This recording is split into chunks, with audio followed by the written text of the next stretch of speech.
am getting to interview Extra Mile Pediatrics, who is our nonprofit spotlight of the month.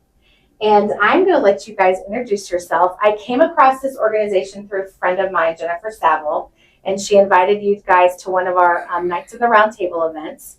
And from there, you guys have been a part of these events that we do, which is awesome. I'm so glad you guys are in on this now. But I'm going to let you go ahead and start. Tell a little bit about who you are first, and then we'll get into the organization. Sure. Yeah. I'm Jeff Mapp. I am a pediatrician in the Richmond area and one of the founders of Extra Mile Pediatrics. I founded it with my wife in 2018, and I'm serving now as the executive director. My name is Caitlin Chisholm, the director of operations with Extra Mile Pediatrics. This fall, it will be 3 years that I've been on board.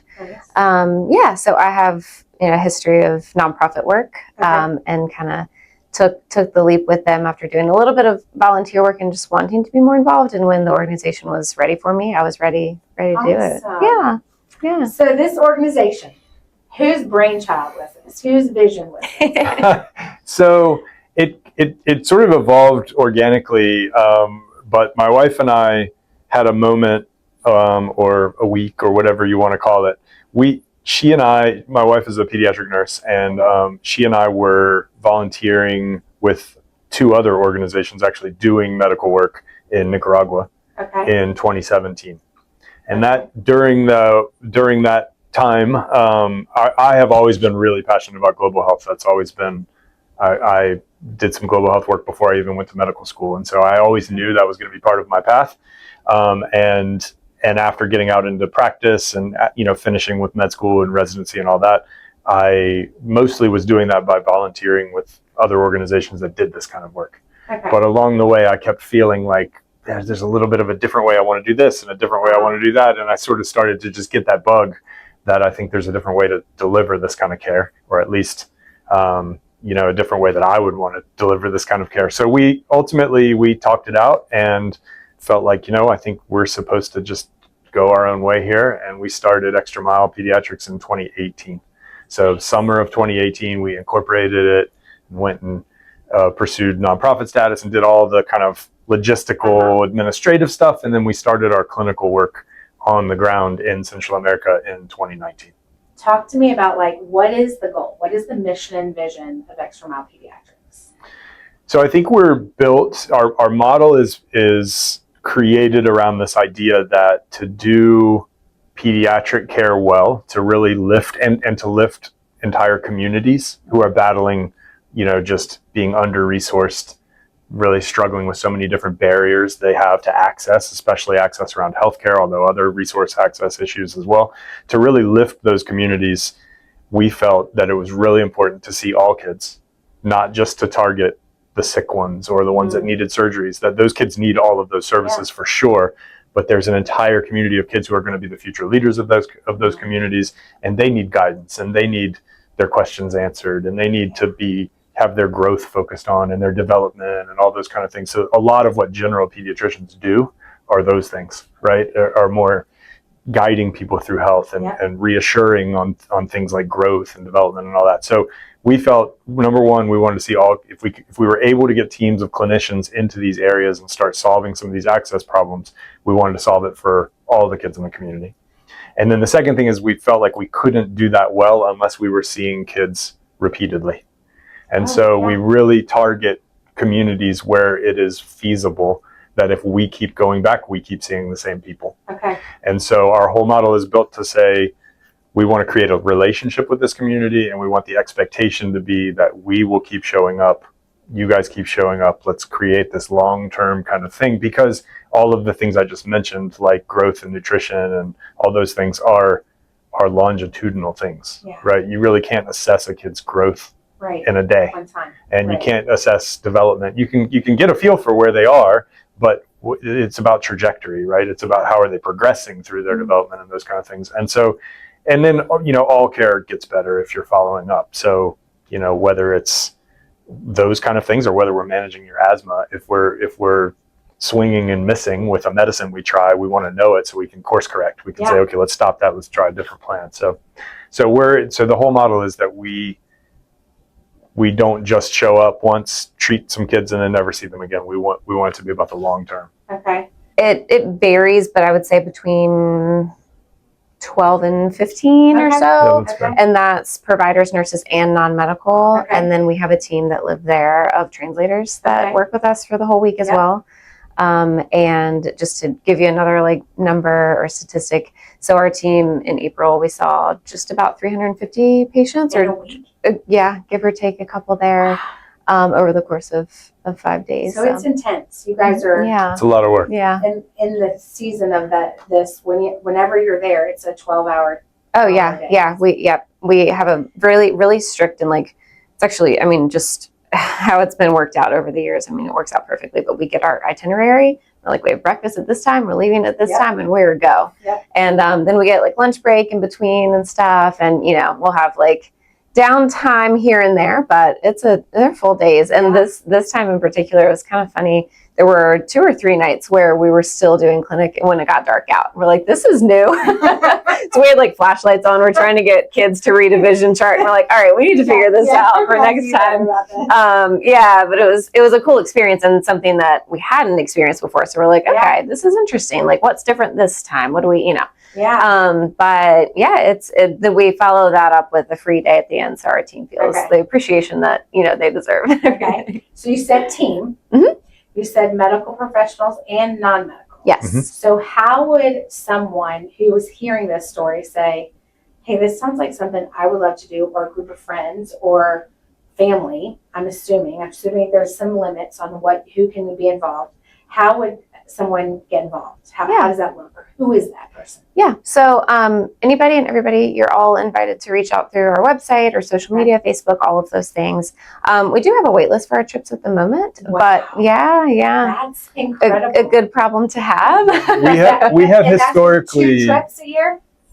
Yes, Do you want to but say we have about that? historically been working in multiple communities Okay. at once. We currently are in the process of looking to add some areas. So we, for the first, 6 years or so, we were working in both El Salvador and Guatemala. So we essentially were having a trip every couple of months. Okay.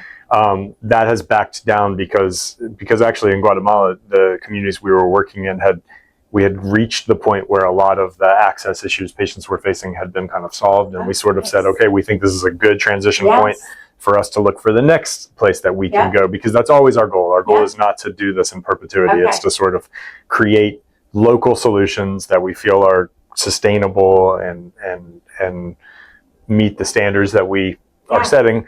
And then it's time to find the next spot. So we're currently in meetings right now with folks in several different Central American countries to sort of look for that next spot. So because of this temporary situation where we have a little bit fewer trips per year, we have the great problem of having more people that want to go than we have places to send them. But I think, to echo what Kaylin was saying, I mean, I think reach out, because we're one of the fun things about running an organization that's still small and that kind of thing is we can be flexible and we can be nimble, and we can kind of try to match the needs of our patients, obviously, which is always our primary goal, but with the people who are supporting us and want to do that.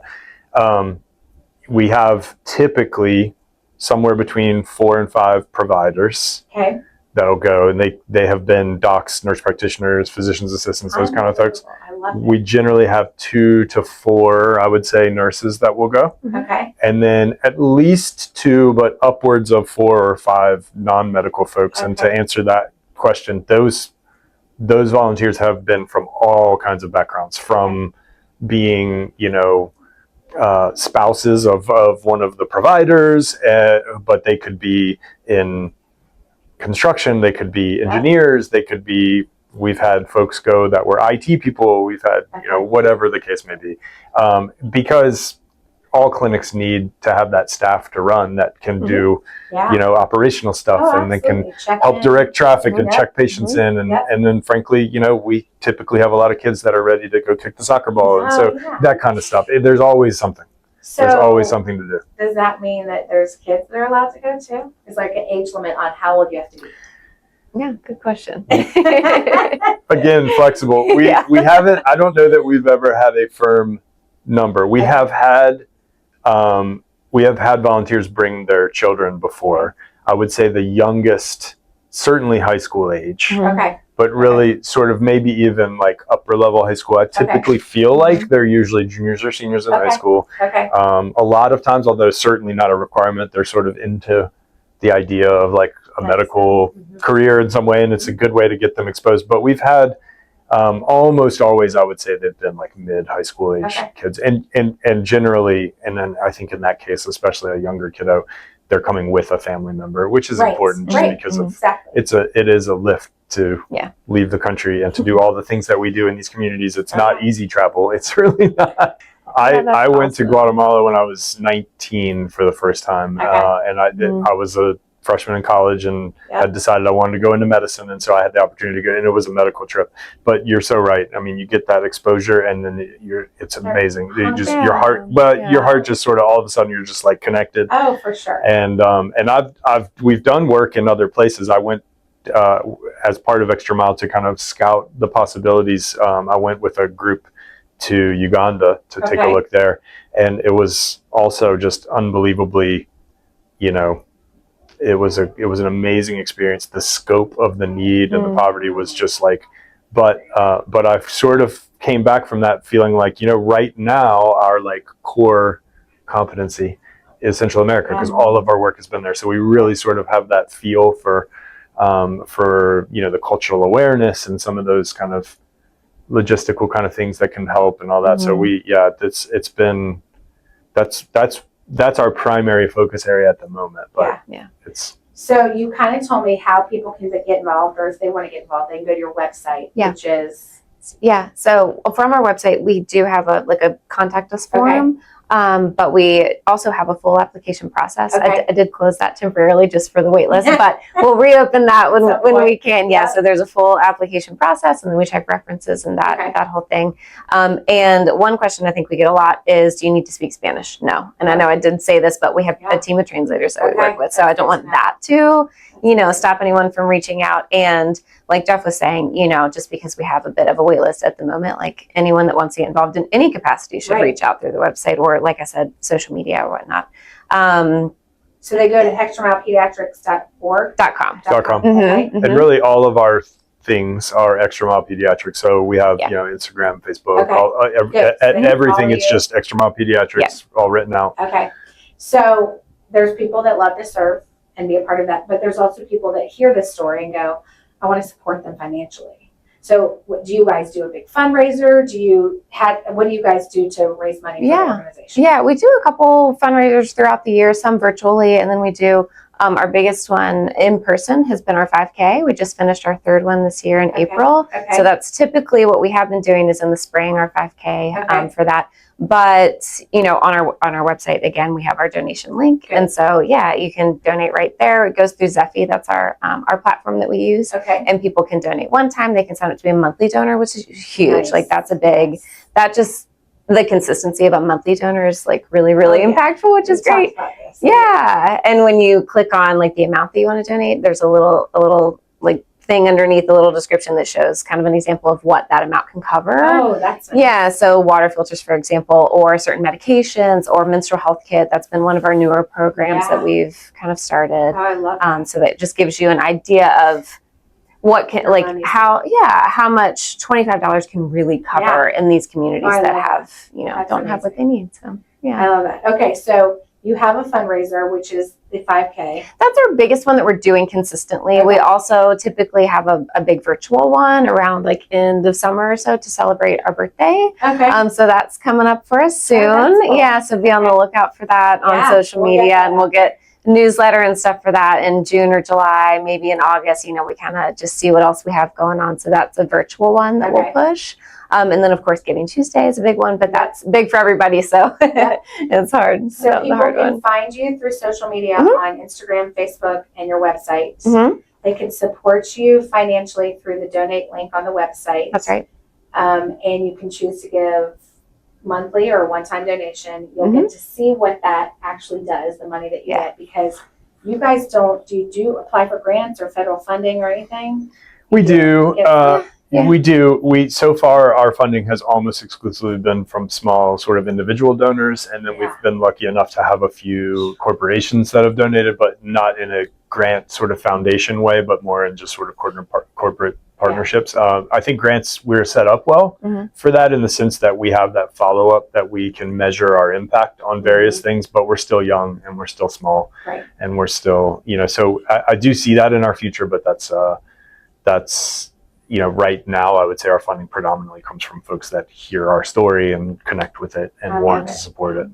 There are kids in certain communities in El Salvador that I have seen 13 different times in clinic. Gosh. I mean, it really, and I have data from when they were this big to now, and it's just fun to watch. It really is, and it's and you can see the impact. I mean, we get stories all the time when we're there. We'll come home and just somebody that's told us how it has, it has made life better for them in one way or another, and it always makes life better for us. Because we come home, I come home a better doctor, and I come home a better dad, and I come, all the things, and so it's it's always great for us. But I do think we're making a really, really big impact on these families and these communities.